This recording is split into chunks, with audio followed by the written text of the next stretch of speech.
And sir, your good name? ਯਾ ਮੈਂ ਜੀ ਡਾਕਟਰ ਵਰੁਣ ਪੁਸ਼ਕਰਨਾ ਮੈਂ ਇੱਥੇ ਨੋਡਲ ਆਫਿਸਰ ਹਾਂ ਫੋਰਟਿਸ ਸਕਾਟਸ ਹਸਪੀਟਲ ਦੇ ਵਿੱਚ ਕੋਵਿਡ ਸਰਵਿਸਿਜ਼ ਦੇ ਲਈ ਔਰ ਇਹ ਸਾਡਾ ਵੈਕਸੀਨੇਸ਼ਨ ਸੈਂਟਰ ਹੈ। ਠੀਕ। ਜਿਸ ਤਰ੍ਹਾਂ ਤੁਸੀਂ ਦੇਖ ਸਕਦੇ ਹੋ ਇਹ ਵੇਟਿੰਗ ਏਰੀਆ ਹੈ ਕਿ ਇੱਥੇ ਕੋਈ ਜਿਹੜੇ ਪੇਸ਼ੈਂਟਸ ਉਹਨਾਂ ਨੂੰ ਵੈਕਸੀਨ ਲੱਗ ਚੁੱਕੀ ਹੈ, so they are in post vaccination area. ਔਰ ਇਹ ਸਾਡਾ ਕਾਊਂਟਰ ਹੈ ਜਿੱਥੇ ਪੇਸ਼ੈਂਟ ਦੀ ਹਿਸਟਰੀ ਲਈ ਜਾਂਦੀ ਹੈ, ਕਿਹੜੀਆਂ ਮੈਡੀਸਿਨਸ ਪਹਿਲਾਂ ਲੈ ਰਹੇ ਨੇ, ਇੱਥੇ ਰਜਿਸਟ੍ਰੇਸ਼ਨ ਵੀ ਹੁੰਦੀ ਹੈ ਉਹਨਾਂ ਦੀ ਔਰ ਉਹਨਾਂ ਨੂੰ ਇਹ ਦੱਸਿਆ ਜਾਂਦਾ ਹੈ ਕਿ ਸਾਡੇ ਪਾਸ ਇਹ ਵੈਕਸੀਨੇਸ਼ਨ ਹੈ, ਜਿਸ ਤਰ੍ਹਾਂ ਕੋਵਿਸ਼ੀਲਡ ਹੈ, ਕੋਵੈਕਸਿਨ ਹੈ, ਸੋ ਸਾਡੇ ਕੋਲ ਦੋਨੋਂ ਅਵੇਲੇਬਲ ਨੇ ਔਰ ਉਹਨਾਂ ਦੀ ਪ੍ਰੈਫਰੈਂਸ ਵੀ ਪੁੱਛ ਲਿੱਤੀ ਜਾਂਦੀ ਹੈ। ਜੇਕਰ ਕਿਸੇ ਨੂੰ ਕੋਈ ਪਹਿਲਾਂ ਦੀ ਪ੍ਰੋਬਲਮ ਹੈ ਜਾਂ ਉਹਨਾਂ ਦੇ ਕੋਈ ਕੰਸਰਨਸ ਨੇ ਉਹ ਵੀ ਇੱਥੇ ਐਡਰੈਸ ਕੀਤੇ ਜਾਂਦੇ ਨੇ। ਸੋ ਵਾਂਸ ਦੇ ਆਰ ਐਡਰੈਸਡ ਉਹਨਾਂ ਦੇ ਕੰਸੈਂਟਸ ਹੁੰਦੇ ਨੇ ਕਿ they are willing to take the vaccine by their own will. ਉਸ ਤੋਂ ਬਾਅਦ ਇਹ ਸਾਡਾ ਵੈਕਸੀਨੇਸ਼ਨ ਏਰੀਆ ਹੈ। ਐਜ਼ ਯੂ ਕੈਨ ਸੀ ਇੱਥੇ appropriate social distancing ਦੇ ਲਈ you can have 3 people at one point of time ਔਰ ਇਹ ਸਾਡੇ ਸਟਾਫ ਨੇ ਸਿਸਟਰ ਇੰਚਾਰਜ ਜਿਹੜੇ ਵੈਕਸੀਨੇਸ਼ਨ ਐਕਸਪਰਟ ਨੇ ਜੀ ਔਰ ਇੱਥੇ ਵੈਕਸੀਨ ਲੱਗਦੀ ਹੈ। ਤੁਸੀਂ ਆਲਰੇਡੀ ਵੀਡੀਓ ਬਣਾ ਚੁੱਕੇ ਹੋ ਵੈਕਸੀਨੇਸ਼ਨ ਲਈ। ਵੈਕਸੀਨੇਸ਼ਨ ਤੋਂ ਬਾਅਦ patients are made to sit here for half an hour. ਇੱਕ ਮੋਨੀਟਰਿੰਗ ਪੀਰੀਅਡ ਹੁੰਦਾ 30 ਮਿੰਟਸ ਦਾ, ਜਿਹਦੇ ਦੌਰਾਨ ਅਸੀਂ ਪੇਸ਼ੈਂਟਸ ਨੂੰ ਕਿਸੇ ਵੀ ਪ੍ਰੋਬਲਮ ਦੇ ਲਈ ਪੈਲਪੀਟੇਸ਼ਨਸ, ਬਲੱਡ ਪ੍ਰੈਸ਼ਰ ਵਧਣਾ ਜਾਂ ਘਟਣਾ ਜਾਂ ਕੋਈ ਹੋਰ ਅਨਟੂਵਰਡ ਕੋਈ ਫੀਚਰਸ ਆ ਜਾਣ ਤੇ ਉਹਦੇ ਲਈ ਅਸੀਂ ਉਹਨੂੰ ਦੇਖਦੇ ਹਾਂ।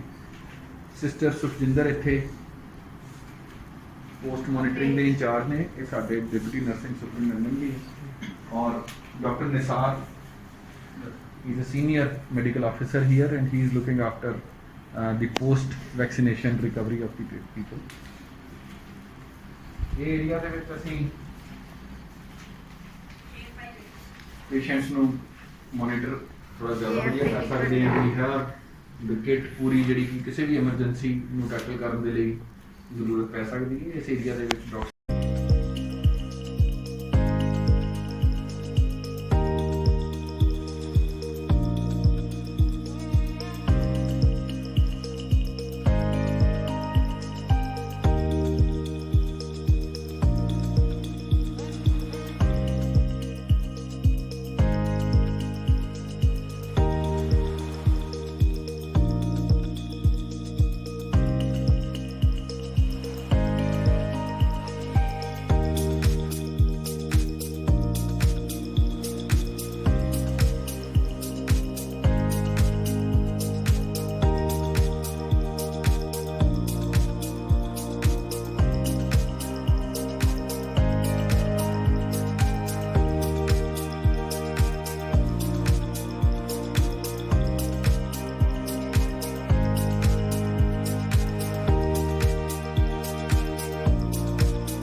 IBN 24/7 ਵਰਲਡ ਦੇ ਸਾਰੇ ਦਰਸ਼ਕਾਂ ਦਾ ਸਵਾਗਤ ਹੈ ਜੀ। ਅੱਜ ਅਸੀਂ ਪਹੁੰਚੇ ਹਾਂ ਫੋਰਟਿਸ ਹਸਪੀਟਲ। ਆਓ ਥੋੜੀ ਡਾਕਟਰ ਵਰੁਣ ਪੁਸ਼ਕਰਨਾ ਜੀ ਨਾਲ ਗੱਲ ਕਰੀਏ। ਸਰ ਤੁਹਾਡਾ IBN 24/7 ਚ ਸਵਾਗਤ ਹੈ ਜੀ। ਥੈਂਕ ਯੂ ਜੀ, thank you very much. Sir ਜਿਹਦਾ ਕੋਵਿਡ ਦੀ ਮੁਹਿੰਮ ਚੱਲ ਰਹੀ ਫੋਰਟਿਸ ਹਸਪੀਟਲ ਦੀ ਵੈਕਸੀਨ ਦੀ, ਉਹਦੇ ਬਾਰੇ ਦਰਸ਼ਕਾਂ ਨੂੰ ਥੋੜਾ ਰੂਬਰੂ ਕਰੋ। ਇਹ ਜੀ ਮੁਹਿੰਮ ਇਸ ਵੇਲੇ ਸਾਡੇ ਪੂਰੇ ਮੁਲਕ 'ਚ ਚਲਾਈ ਜਾ ਰਹੀ ਹੈ, ਜਿਹੜੀ ਕਿ ਕੋਵਿਡ ਦੀ ਇਨਫੈਕਸ਼ਨ ਦੇ ਅਗੇਂਸਟ ਹੈ। ਦੋ ਤਰ੍ਹਾਂ ਦੀਆਂ ਵੈਕਸੀਨੇਸ਼ਨਸ ਅਵੇਲੇਬਲ ਨੇ, ਕੋਵੈਕਸਿਨ ਤੇ ਕੋਵਿਸ਼ੀਲਡ। ਮੈਂ ਦੱਸਣਾ ਚਾਹਾਂਗਾ ਜਦੋਂ ਇਹ ਡਰਾਈਵ ਸ਼ੁਰੂ ਹੋਈ ਤੇ ਫੋਰਟਿਸ ਅੰਮ੍ਰਿਤਸਰ ਇਸ ਡਰਾਈਵ ਦੇ ਵਿੱਚ ਆਗੂ ਹੋ ਕੇ ਅਸੀਂ ਇਹ ਆਪਣੇ ਜਿਹੜੇ ਮੈਡੀਕਲ ਪ੍ਰੋਫੈਸ਼ਨਲ ਸੀਗੇ ਇਹਨਾਂ ਨੂੰ ਜਦੋਂ ਅਸੀਂ ਵੈਕਸੀਨੇਸ਼ਨ ਸ਼ੁਰੂ ਕੀਤੀ ਜਨਵਰੀ ਦੇ ਵਿੱਚ, ਤੇ we were the first in whole of the city to lead the drive. ਸਾਡੇ ਸਭ ਤੋਂ ਜ਼ਿਆਦਾ ਨੰਬਰ ਸੀਗੇ ਵੈਕਸੀਨੇਸ਼ਨ ਦੇ। ਸਾਡੇ ਸਾਰੇ ਮੈਡੀਕਲ ਪ੍ਰੋਫੈਸ਼ਨਲਸ ਨੇ, ਨਾਨ ਮੈਡੀਕਲ ਪ੍ਰੋਫੈਸ਼ਨਲਸ ਨੇ, ਜਿਹੜੇ ਕਿ ਹੈਲਥ ਕੇਅਰ ਸਟਾਫ ਨੇ, ਪੇਸ਼ੈਂਟ ਦੀ ਦੇਖਰੇਖ ਕਰ ਰਹੇ ਨੇ, ਸਭ ਤੋਂ ਜ਼ਿਆਦਾ ਅੱਗੇ ਵੱਧ ਕੇ ਇਹਨਾਂ ਨੇ ਆਪਣੇ ਆਪ ਨੂੰ ਵੈਕਸੀਨੇਸ਼ਨ ਲਗਵਾਈ। ਔਰ ਉਸ ਤੋਂ ਬਾਅਦ ਜਦੋਂ ਮਿਨਿਸਟਰੀ ਆਫ ਹੈਲਥ ਵੱਲੋਂ ਇਹ ਡਾਇਰੈਕਟਿਵ ਆਇਆ ਕਿ ਆਮ ਪਬਲਿਕ ਦੇ ਵਿੱਚ ਵੈਕਸੀਨੇਸ਼ਨ ਜਿਹੜੀ ਹੈ ਉਹਦੀ ਡਰਾਈਵ ਲਈ ਜਾਏ, ਤੇ ਉਸ ਤੋਂ ਬਾਅਦ ਅਸੀਂ ਵੀ ਇਹ ਡਰਾਈਵ ਨੂੰ ਅੱਗੇ ਲੈ ਕੇ ਆਏ ਔਰ ਸਾਡੇ ਕੋਲ ਦੋਨੋਂ ਵੈਕਸੀਨਸ ਦੇ ਨਾਲ ਅਸੀਂ ਬੜੇ ਹੀ ਡਾਇਨਾਮਿਕ ਔਰ ਡੈਡੀਕੇਟਿਡ ਤਰੀਕੇ ਦੇ ਨਾਲ ਇਹ ਵੈਕਸੀਨੇਸ਼ਨ ਡਰਾਈਵ ਅਸੀਂ ਚਲਾ ਰਹੇ ਹਾਂ। ਔਰ ਤੁਸੀਂ ਦੇਖਿਆ ਸਾਡਾ setup, it is a very nice setup. ਇਹਦੇ ਵਿੱਚ ਜਦੋਂ ਪੇਸ਼ੈਂਟ ਆਉਂਦਾ ਹੈ ਵੀ ਉਹਦੀ ਪੂਰੀ ਹਿਸਟਰੀ ਲਈ ਜਾਂਦੀ ਹੈ ਹਿਸਟਰੀ ਦੇ ਵਿੱਚ ਉਹਦੀਆਂ ਕੋਈ ਪੁਰਾਣੀਆਂ ਡਿਜ਼ੀਜ਼ਸ ਉਹਨਾਂ ਨੂੰ ਮੱਦੇਨਜ਼ਰ ਰੱਖਦੇ ਹੋਏ, ਉਹਦੀਆਂ ਜਿਹੜੀਆਂ ਪਹਿਲਾਂ ਕੋਈ ਮੈਡੀਸਿਨਸ ਲੈ ਰਹੇ ਨੇ ਉਹਨਾਂ ਨੂੰ ਮੱਦੇਨਜ਼ਰ ਰੱਖਦੇ ਹੋਏ, ਉਹਨਾਂ ਦੇ ਸਵਾਲਾਂ ਦੇ ਜਵਾਬ ਦਿੰਦੇ ਹੋਏ, ਕਿਸੇ ਵੇਲੇ ਕੋਈ ਪੇਸ਼ੈਂਟ ਦੇ ਆਪਣੇ ਕੰਸਰਨਸ ਹੁੰਦੇ ਨੇ ਉਹਨਾਂ ਨੂੰ ਐਡਰੈਸ ਕਰਦੇ ਹੋਏ ਉਹਨਾਂ ਨੂੰ ਕਨਵਿੰਸ ਕੀਤਾ ਜਾਂਦਾ ਹੈ ਕਿ ਇਹ ਵੈਕਸੀਨੇਸ਼ਨ ਜਿਹੜੀ ਹੈ ਤੁਹਾਡੇ ਲਈ ਜ਼ਰੂਰੀ ਹੈ, ਉਹਨਾਂ ਦੇ ਕੰਸਰਨਸ ਐਡਰੈਸ ਕਰਕੇ। ਉਸ ਤੋਂ ਬਾਅਦ ਵੈਕਸੀਨੇਸ਼ਨ ਲਗਾਉਣ ਤੋਂ ਬਾਅਦ ਹਾਫ ਐਨ ਆਵਰ ਲਈ ਉਹ ਪੇਸ਼ੈਂਟਸ ਨੂੰ ਇੱਥੇ ਅਸੀਂ ਏਰੀਆ 'ਚ ਰੱਖਦੇ ਹਾਂ, ਉਹਨਾਂ ਨੂੰ ਮੋਨੀਟਰ ਕਰਦੇ ਹਾਂ ਐਂਡ ਵੀ ਮੇਕ ਸ਼ੋਰ ਕਿ ਉਹ ਪੇਸ਼ੈਂਟਸ ਦਾ ਐਡਿਕੁਏਟ ਫਾਲੋ-ਅਪ ਵੀ ਹੋਵੇ। ਉਹਨਾਂ ਨੂੰ ਬਾਅਦ ਵਿੱਚ ਵੀ ਅਸੀਂ ਉਹਨਾਂ ਦਾ ਫਾਲੋ-ਅਪ ਲੈ ਕੇ ਵੀ ਮੇਕ ਸ਼ੋਰ ਕਿ ਉਹ ਸੈਕਿੰਡ ਵੈਕਸੀਨੇਸ਼ਨ ਵੀ ਆਉਣ। ਸਰ ਕਿਹੜੀ ਡਿਜ਼ੀਜ਼ ਵਾਸਤੇ ਹਾਰਮ ਹੋ ਸਕਦੀ ਹੈ ਵੈਕਸੀਨ? ਦੇਖੋ ਐਸ ਸੱਚ ਜਿਹੜੀਆਂ ਤੇ ਲਾਈਵ ਵੈਕਸੀਨਸ ਨੇ ਉਹ ਕੁਝ ਸੈਟ ਆਫ ਡਿਜ਼ੀਜ਼ਸ ਹੈਗੀਆਂ ਨੇ ਜਿਨ੍ਹਾਂ ਦੇ ਵਿੱਚ ਅਸੀਂ ਨਹੀਂ ਦੇ ਸਕਦੇ, ਬਟ ਫॉर ਮੋਸਟ ਪਾਰਟ ਜਿਵੇਂ ਅੱਜ ਕੱਲ੍ਹ ਬਹੁਤ ਸਾਰੀਆਂ ਅਫਵਾਹਾਂ ਫੈਲੀਆਂ ਹੋਈਆਂ ਨੇ, ਬਹੁਤ ਸਾਰਾ WhatsApp ਤੇ ਮੈਸੇजेस ਆ ਰਹੇ ਨੇ ਕਿ ਜੀ ਕਿਸੇ ਨੂੰ ਸਟੈਂਟ ਪਏ ਹੋਏ ਨੇ, ਕੋਈ ਹਾਈਪਰਟੈਂਸਿਵ ਹੈ, ਕਿਸੇ ਨੂੰ ਬ੍ਰੇਨ 'ਚ ਕਦੀ ਕਲੌਟ ਗਿਆ ਸੀ, ਇਸ ਕਰਕੇ ਉਹ ਇਹ ਵੈਕਸੀਨ ਨਹੀਂ ਲੈ ਸਕਦੇ, ਤੇ ਇਹ ਸਾਰੀਆਂ ਬੇਸਲੈਸ। ਇਹਨਾਂ ਦੇ ਵਿੱਚ ਮੈਂ ਆਹ ਕਹਿਣਾ ਚਾਹਾਂਗਾ ਕਿ ਇਹ ਡਾਊਟਸ ਜਿਹੜੀਆਂ ਨੇ ਇਹਨਾਂ ਨੂੰ ਕਲੀਅਰ ਕਰੋ ਔਰ ਆਪਣੀ ਵੈਕਸੀਨੇਸ਼ਨ ਲਗਵਾਓ ਤਾਂ ਜੋ ਕਿ ਇਸ ਬਿਮਾਰੀ ਤੋਂ ਨਿਜਾਤ ਪਾਈ ਜਾ ਸਕੇ। ਇਹ ਬਿਮਾਰੀ ਨਾਲ ਹੋਣ ਵਾਲੀਆਂ problems are much bigger than ਜੋ ਵੀ ਅਫਵਾਹਾਂ ਦੇ ਹਿਸਾਬ ਦੇ ਨਾਲ ਜਿਹੜੀ ਵੀ ਕੋਈ ਪ੍ਰੋਬਲਮ ਆ ਸਕਦੀ ਹੈ, ਕਿਉਂਕਿ ਆਮ ਤੌਰ ਤੇ ਅੱਜ ਕੱਲ੍ਹ ਕਿਹਾ ਜਾ ਰਿਹਾ ਕਿ ਬਲੱਡ ਥਿਨਰਸ ਜਿਹੜੇ ਪੇਸ਼ੈਂਟਸ ਲੈ ਰਹੇ ਨੇ ਉਹਨਾਂ ਨੂੰ ਵੈਕਸੀਨੇਸ਼ਨ ਨਹੀਂ ਲੈਣੀ ਚਾਹੀਦੀ ਸੀ। ਬਲੱਡ ਥਿਨਰਸ ਇੱਕ ਬੜਾ ਅੰਬ੍ਰੇਲਾ ਟਰਮ ਹੈਗੀ, ਕਈ ਕਿਸਮ ਦੇ ਹੁੰਦੇ ਆ, ਐਸਪਿਰਿਨ, ਕਲੋਪਿਡੋਗ੍ਰਿਲ, ਇਹ ਜਿਹੜੀਆਂ ਮੈਡੀਸਿਨਸ ਨੇ ਇਹ ਵੀ ਬਲੱਡ ਥਿਨਰਸ ਗਿਣੇ ਜਾਂਦੇ ਨੇ, ਬਟ ਇਹਦੇ ਵਿੱਚ ਅਸੀਂ ਇੰਟਰਾਮਸਕੂਲਰ ਇੰਜੈਕਸ਼ਨਸ ਨੂੰ ਕਦੀ ਵੀ ਮਨਾ ਨਹੀਂ ਕਰਦੇ। ਸੋ ਵੈਕਸੀਨੇਸ਼ਨ ਉੱਥੇ ਨੈਚੁਰਲੀ ਕੰਟਰਾਇੰਡੀਕੇਟਡ ਨਹੀਂ ਹੈਗੀ। ਪਰ ਹਾਂ ਜਿਹੜੇ ਪੇਸ਼ੈਂਟਸ ਨੂੰ ਵੈਲ ਪਏ ਹੋਏ ਨੇ ਜਾਂ ਜਿਨ੍ਹਾਂ ਨੂੰ ਇੱਕ ਅਲੱਗ ਕਿਸਮ ਦੇ ਬਲੱਡ ਥਿਨਰ ਚੱਲ ਰਹੇ ਨੇ ਜਿਵੇਂ ਐਸੀਟਰੋਮ, ਡੈਬੀਗੈਟਰਨ ਜਾਂ ਨੋਵੈਕਸ ਚੱਲ ਰਹੇ ਨੇ, ਉਹਨਾਂ ਦੇ ਕੇਸ ਦੇ ਵਿੱਚ ਵੀ ਅਸੀਂ ਚਾਹੁੰਦੇ ਹਾਂ ਕਿ ਉਹਨਾਂ ਦਾ ਇੱਕ ਵਾਰੀ INR ਕਰਾ ਕੇ ਦੇਖ ਲਿਆ ਜਾਏ। ਜੇ ਉਹਨਾਂ ਦਾ INR ਜਿਹੜਾ ਕਿ ਉਹਨਾਂ ਦੇ ਬਲੱਡ ਦੀ ਥਿਨਨੈਸ ਨੂੰ ਸਾਨੂੰ ਦੱਸਦਾ ਹੈ ਕਿ ਇਹ ਕਿੰਨਾ ਥਿਨ ਹੈ, ਉਸ ਹਿਸਾਬ ਦੇ ਨਾਲ ਅਸੀਂ ਉਹਨਾਂ ਨੂੰ ਵੈਕਸੀਨੇਸ਼ਨ ਦੇ ਸਕਦੇ ਹਾਂ। Specifically this is not for the vaccination but it is for the intramuscular injection. ਉਹ ਪੇਸ਼ੈਂਟਸ ਨੂੰ ਕਦੀ ਵੀ ਲਾਈਫ ਦੇ ਵਿੱਚ ਇੰਟਰਾਮਸਕੂਲਰ ਇੰਜੈਕਸ਼ਨ ਲਗਵਾਉਣ ਤੋਂ ਪਹਿਲੇ INR ਆਪਣਾ ਚੈੱਕ ਕਰ ਲੈਣਾ ਚਾਹੀਦਾ। ਬਟ ਇਹ ਇੱਕ ਡਿਫਰੈਂਟ ਸੈਗਮੈਂਟ ਆਫ ਪੇਸ਼ੈਂਟਸ ਨੇ। ਇਹ ਜਿਹੜੇ ਪੇਸ਼ੈਂਟਸ ਨੂੰ ਸਟੈਂਟ ਪਏ ਨੇ ਜਾਂ ਜਿਨ੍ਹਾਂ ਦੇ ਐਸਪਿਰਿਨ ਜਾਂ ਕਲੋਪਿਡੋਗ੍ਰਿਲ ਜਾਂ ਕੋਈ ਇਦਾਂ ਦੇ ਬਲੱਡ ਥਿਨਰ ਚੱਲ ਰਹੇ ਨੇ, ਉਹਨਾਂ ਨੂੰ ਇਹੋ ਜਿਹੀ ਘਬਰਾਉਣ ਦੀ ਕੋਈ ਲੋੜ ਨਹੀਂ ਹੈ। ਉਹਨਾਂ ਨੂੰ ਇਨਫੈਕਟ ਆਪਣੀ ਵੈਕਸੀਨੇਸ਼ਨ ਕਰਵਾਉਣੀ ਚਾਹੀਦੀ।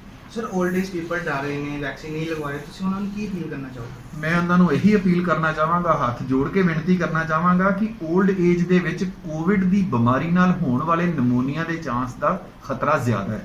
ਸੋ ਇਸ ਕਰਕੇ ਆਪਣੇ ਆਪ ਨੂੰ ਪ੍ਰੋਟੈਕਟ ਕੀਤਾ ਜਾਏ। ਸਾਡੇ ਕੋਲ ਮੈਂ ਤੁਹਾਡੇ ਇਸੇ ਸਵਾਲ ਦੇ ਵਿੱਚ ਇੱਕ ਹੋਰ ਗੱਲ ਐਡ ਕਰਨਾ ਚਾਹਾਂਗਾ ਕਿ ਅਸੀਂ ਦੇਖਿਆ ਕਿ ਕਈ ਲੋਕਾਂ ਨੂੰ ਕੋਵਿਡ ਦੀ ਵੈਕਸੀਨ ਹੋਣ ਤੋਂ ਬਾਅਦ ਵੀ ਕੋਵਿਡ ਹੋ ਗਿਆ। ਸੋ ਵੈਕਸੀਨੇਸ਼ਨ ਤੋਂ ਬਾਅਦ ਜਿਹੜੀ ਡਿਜ਼ੀਜ਼ ਹੁੰਦੀ ਹੈ ਉਹ ਮਾਈਲਡਰ ਡਿਜ਼ੀਜ਼ ਹੁੰਦੀ ਹੈ। ਵੈਕਸੀਨੇਸ਼ਨ ਦਾ ਮਤਲਬ ਹੁੰਦਾ ਹੈ ਕਿ ਇਨਸਾਨ ਬਿਮਾਰੀ ਨੂੰ ਟੈਕਲ ਕਰਨ ਦੇ ਲਈ ਪਹਿਲਾਂ ਹੀ ਪ੍ਰਿਪੇਅਰ ਹੋ ਜਾਂਦਾ, ਜਦ ਕਿ ਜਦੋਂ ਇਨਫੈਕਸ਼ਨ ਹੁੰਦੀ ਹੈ ਤੇ ਉਹਦੇ ਇਮਿਊਨਿਟੀ ਸਿਸਟਮਸ ਓਵਰਵੈਲਮ ਹੋ ਜਾਂਦੇ ਨੇ ਔਰ ਇੱਕਦਮ ਇੰਨਾ ਵਧੀਆ ਇਮਿਊਨ ਰਿਸਪੌਂਸ ਨਹੀਂ ਲਾਂਚ ਕਰ ਸਕਦੇ, ਜਿਹਦੇ ਕਰਕੇ ਡਿਜ਼ੀਜ਼ ਜ਼ਿਆਦਾ ਪ੍ਰੋਗਰੈਸ ਕਰ ਜਾਂਦੀ ਹੈ।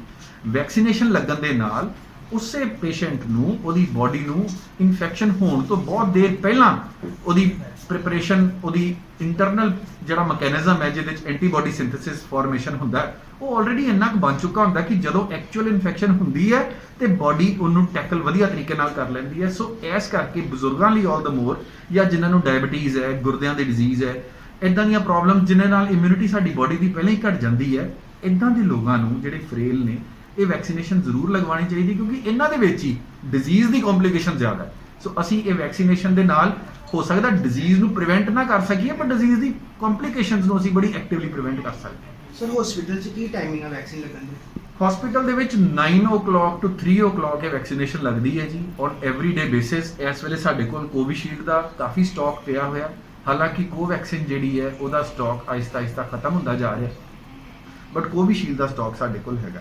ਸਰ ਕੋਵਿਡ ਦੇ ਚੱਲਦੇ ਲੋਕ ਪ੍ਰੀਕਾਸ਼ਨਸ ਨਹੀਂ ਲੈ ਰਹੇ, ਮਾਸਕ ਨਹੀਂ ਪਾ ਰਹੇ, ਤੁਸੀਂ ਉਹਨਾਂ ਨੂੰ ਕੀ ਅਪੀਲ ਕਰਨਾ ਚਾਹੋਗੇ? ਦੇਖੋ ਇਹ ਇੱਕ ਪਰਸਨਲ ਮੈਟਰ ਨਹੀਂ ਹੈ। ਲੋਕ ਇਹਨੂੰ ਸੋਚਦੇ ਨੇ ਜੀ ਕਿ ਮੇਰੀ ਆਪਣੀ ਇੰਡੀਵਿਜੂਅਲ ਚੋਇਸ ਹੈ ਕਿ ਮੈਂ ਮਾਸਕ ਪਾਵਾਂ ਜਾਂ ਨਾ ਪਾਵਾਂ। ਦਿਸ ਇਜ਼ ਨਾਟ ਲਾਈਕ ਦੈਟ। ਔਰ ਸਾਡੀ ਜ਼ਿੰਮੇਵਾਰੀ ਪੈਂਡੈਮਿਕ 'ਚ ਜ਼ਿਆਦਾ ਵੱਧ ਜਾਂਦੀ ਹੈ ਕਿ ਅਸੀਂ ਆਪਣੇ ਲਈ ਘੱਟ ਤੇ ਦੂਜੇ ਲਈ ਜ਼ਿਆਦਾ ਸੋਚਣਾ।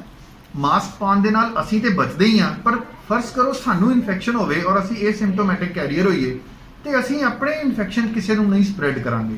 ਸੋ ਮਾਸਕ ਪਾਉਣਾ ਬਹੁਤ ਜ਼ਰੂਰੀ ਹੈ, ਲਾਜ਼ਮੀ ਹੈ। ਵੈਕਸੀਨੇਸ਼ਨ ਆਪਣਾ ਕੰਮ ਕਰ ਰਹੀ ਹੈ, ਬਾਡੀ ਨੂੰ ਪ੍ਰਿਪੇਅਰ ਕਰ ਰਹੀ ਹੈ, but at the same time exposure ਨੂੰ ਘਟਾਉਣ ਦੇ ਲਈ, ਇੱਕ ਦੂਜੇ ਤੋਂ ਇਸ ਇਨਫੈਕਸ਼ਨ ਨੂੰ ਟਰੈਵਲ ਕਰਾਉਣ ਦੇ ਲਈ ਮਾਸਕ ਤੋਂ ਵਧੀਆ ਵੈਕਸੀਨ ਕੋਈ ਨਹੀਂ ਜੀ ਹੈਗੀ। ਮੈਂ ਤੁਹਾਨੂੰ ਕਹਾਂ ਤੇ ਦੋ ਵੈਕਸੀਨਸ ਨੇ, ਇੱਕ ਜਿਹੜੀ ਡੋਲੇ 'ਚ ਲੱਗਦੀ ਹੈ, ਇੱਕ ਜਿਹੜੀ ਮੂੰਹ ਤੇ ਲੱਗਦੀ ਹੈ। ਮੂੰਹ ਤੇ ਲੱਗਣ ਵਾਲੀ ਵੈਕਸੀਨੇਸ਼ਨ ਮਾਸਕ ਹੈ, ਐਂਡ ਆਈ ਐਮ ਸ਼ੋਰ ਉਹ ਇੱਕ ਸਸਤੀ, ਟਿਕਾਊ ਤੇ ਬੜੀ ਹੀ ਈਜ਼ੀਲੀ ਅਵੇਲੇਬਲ ਵੈਕਸੀਨ ਹੈ। ਇਹ ਹਰ ਬੰਦੇ ਨੂੰ ਮਾਸਕ ਪਾਉਣਾ ਚਾਹੀਦਾ ਹੈ ਔਰ ਆਪਣੇ ਆਪ ਨੂੰ ਵੀ ਬਚਾ ਕੇ ਰੱਖਣਾ ਚਾਹੀਦਾ ਹੈ, ਆਪਣੇ ਕੋਲੋਂ ਦੂਜਿਆਂ ਨੂੰ ਵੀ ਬਚਾ ਕੇ ਰੱਖਣਾ ਚਾਹੀਦਾ ਹੈ। ਐਸ ਸਨ ਡਾਕਟਰ ਵਰੁਣ ਪੁਸ਼ਕਰਨਾ, IBN 24/7 ਵਰਲਡ।